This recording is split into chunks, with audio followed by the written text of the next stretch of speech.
ఈ రోజు ఈ వీడియోలో నేను మందు తాగినా కూడా లివర్ ని ఎలా సేఫ్ గా ఉంచుకోవాలో చెప్పబోతున్నాను. షుగర్ తో బాధపడుతూ కూడా మామిడి పళ్ళు తినొచ్చా లేదా అనే విషయం చెప్పబోతున్నాను. 200 మంది పిల్లల్ని కన్నా ఒక బానిస గురించి చెప్పబోతున్నాను. ఈ వీడియో చాలా ఇంట్రెస్టింగ్ గా ఉంటుంది. ఎక్కడ స్కిప్ చేయకుండా లాస్ట్ వరకు చూడండి. ఈ వీడియో కనుక మీకు నచ్చినట్టయితే లైక్ చేయండి, షేర్ చేయడం మాత్రం మర్చిపోకండి. ఇంకా మన ఛానల్ ని ఎవరైనా సబ్స్క్రైబ్ చేసుకునే వాళ్ళు ఉంటే ఇప్పుడే సబ్స్క్రైబ్ చేసుకోండి. ఇంకా ఎందుకు లేట్ మన వీడియోలోకి వెళ్ళిపోదాం. ఫ్రెండ్స్, ఆవలింతలు వచ్చినప్పుడు మనం కప్పలా తెరుస్తూ ఉంటాం. అలా తెరిచే నోరు మళ్ళీ మూసుకోకపోతే పరిస్థితి ఏంటి? సేమ్ ఇలాంటి పరిస్థితి ఒక అమ్మాయికి వచ్చింది. 21 సంవత్సరాల అమ్మాయి సోషల్ మీడియా ఇన్ఫ్లుయెన్స్. తనకి ఒక ఆవలింత వచ్చింది కదా అని చెప్పి నోరి కప్పలా తెరిచింది. అలా తెరిచి ఉండడంతో తన నోరు లాక్ అయిపోయింది. ఆ తర్వాత మళ్ళా మూసుకోకపోవడంతో భరించలేనంత బాధని తను అనుభవించింది. తమ బంధువుల సహాయంతో డాక్టర్ల దగ్గరికి వెళ్ళింది. అక్కడికి వెళ్ళిన తర్వాత అక్కడ ఉన్న డాక్టర్ ఏం చెప్పాడంటే, ఎక్స్రే తీసి ఆమె బలంగా ఆవలింతలు తీయడం వల్ల దవడ డాక్టర్ ఎక్స్రే తీయడంతో అసలు విషయం తెలిసింది. బలంగా ఆవలించడం వల్ల దవడ పక్కకి జరిగిందని గుర్తించారు.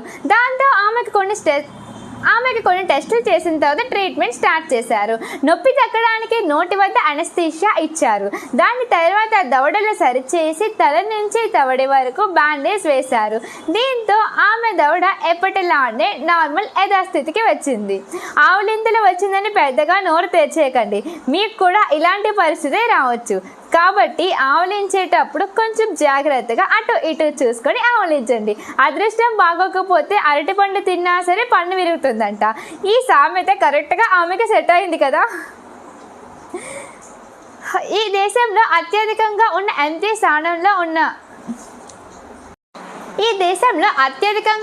ఎంపీ స్థానాలు ఉన్న రాష్ట్రం ఉత్తరప్రదేశ్.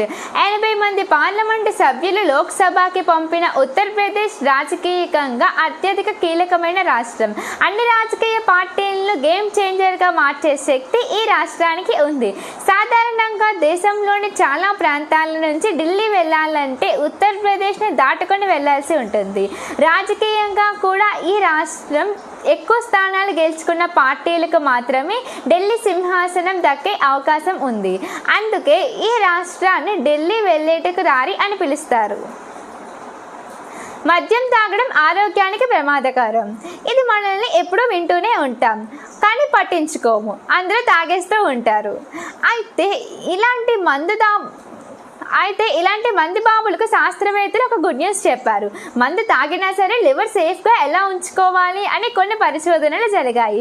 మందు బాబుల కోసం సరికొత్త పరిశోధనలు చేసిన శాస్త్రవేత్తలు ఒక జెమ్ని కనిపెట్టారు. అదే యాంటీ టాక్సికేట్ జెమ్.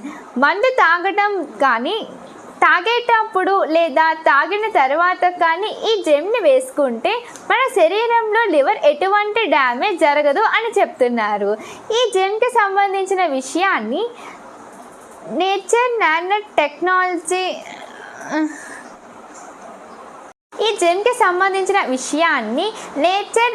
టెక్నాలజీ అనే జర్మన్ తాజాగా ప్రచురించారు. స్విట్జర్లాండ్లోని డ్యూరింగ్ యూనివర్సిటీ శాస్త్రవేత్తలు యాంటీ టాక్సికేట్ జెమ్ని తయారు చేశారు. ఈ జెమ్లో గ్లూకోజ్ గోల్డ్ నానో పార్టికల్స్తో పాటు నానో ఫైబర్స్ కూడా కలిగి ఉంటాయి.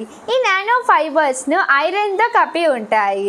గ్లూకోజ్ గోల్డ్ నానో పార్టికల్స్తో జరిగే రసాయనిక చర్యలకు ఐరన్ ఉత్ప్రేరకంగా పనిచేసే హైడ్రోజన్ పెరాక్సైడ్ ఉత్పత్తి చేసేందుకు బాగా ఉపయోగపడుతుంది.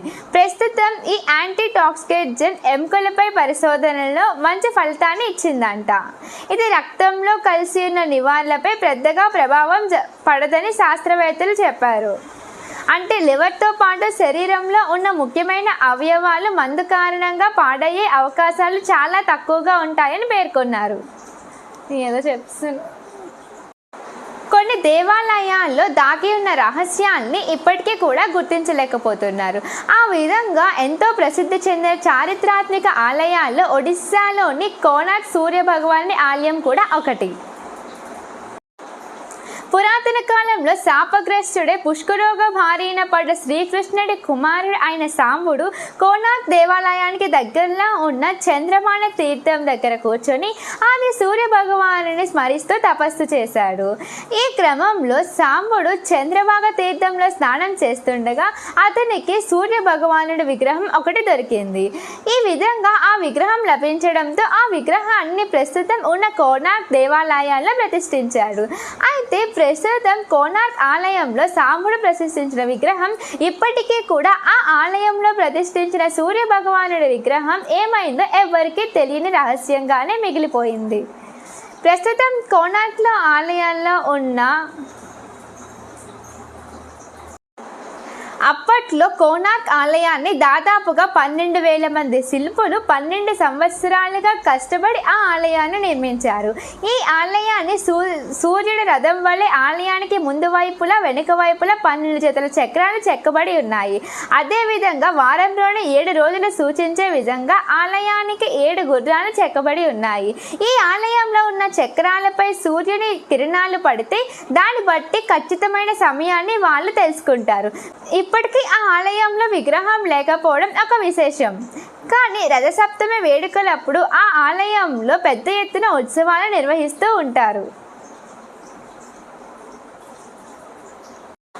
షుగర్ ఉన్నవాళ్ళు మామిడి పండ్లు తినచ్చా లేదా తినకూడదా అనే డౌట్ చాలా మందికి ఉంటుంది. కానీ తినకుండా ఉంటే మంచిదే, కానీ తినకుండా ఉండలేని వాళ్ళ పరిస్థితి ఏంటి? భారత్లో ఉన్న వివిధ పరిశోధకులు ఈ మధ్యకాలంలో మ్యాంగోస్ డయాబెటీస్ అనే రీసెర్చ్ పేపర్ని విడుదల చేశారు. ఈ పేపర్ ప్రకారం డయాబెటీస్ ఉన్న వ్యక్తి మామిడి పండ్లు తినడం మానేసిన అవసరం లేదు, కానీ వాళ్ళు తక్కువ క్వాంటిటీతో తింటే పర్లేదు అని చెప్తుంటారు. మామిడి పళ్ళు ఎక్కువగా తింటే డయాబెటీస్ షుగర్ లెవెల్స్ పెరిగే అవకాశం లేదని డాక్టర్స్ చెప్పారు. ఒకేసారి అతిగా మామిడి పండ్లు తినకూడదు. తక్కువ మొత్తంలో మామిడి పండ్లు తినడం వల్ల ఎలాంటి ప్రమాదం ఉండదంట.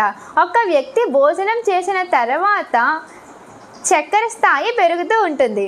అప్పుడు మామిడి పళ్ళు తినడం వల్ల మరింకా పెరుగుతూ ఉంటుంది. కాబట్టి భోజనం చేసిన వెంటనే మామిడి పళ్ళు తినకూడదు. కాబట్టి భోజనం చేసిన వెంటనే మామిడి పళ్ళు తినకూడదు.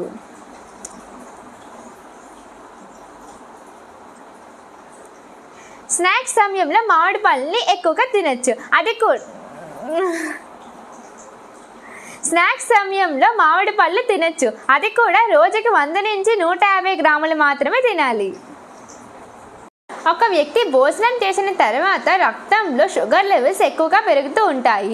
అప్పుడు మామిడి పళ్ళు తినడం వల్ల మరికొంచెం ఎక్కువ అవుతాయి. కాబట్టి భోజనం చేసిన వెంటనే మామిడి పళ్ళు ఎప్పుడూ తినకూడదు. స్నాక్స్ సమయంలో మామిడి పళ్ళు తినచ్చు. అది కూడా చాలా తక్కువగా తినాలి. 100 నుంచి 155 గ్రాముల వరకు మాత్రమే తినాలి. అంతవరకు పర్వాలేదని డాక్టర్స్ చెప్తున్నారు.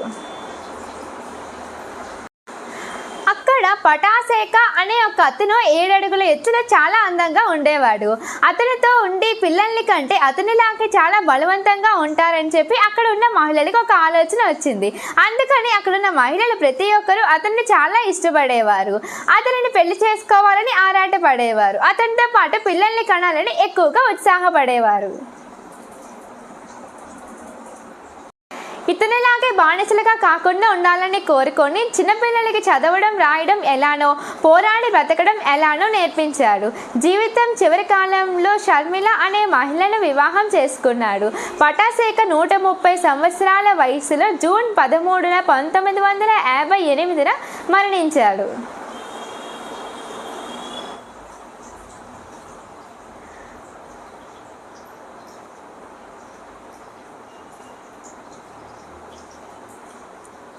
సో చూసారు కదా ఫ్రెండ్స్, ఈ వీడియో కనుక మీకు నచ్చినట్టయితే లైక్ చేయండి, షేర్ చేయడం మాత్రం మర్చిపోకండి. మరికొన్ని విషయాలు మీకు తెలుసుంటే ఈ వీడియో కింద కామెంట్ చేయండి. ఒక్కసారి వీడియో చేసి వెళ్ళిపోయే ముందు మన ఛానల్ని సబ్స్క్రైబ్ చేసేయచ్చు కదా. బాయ్.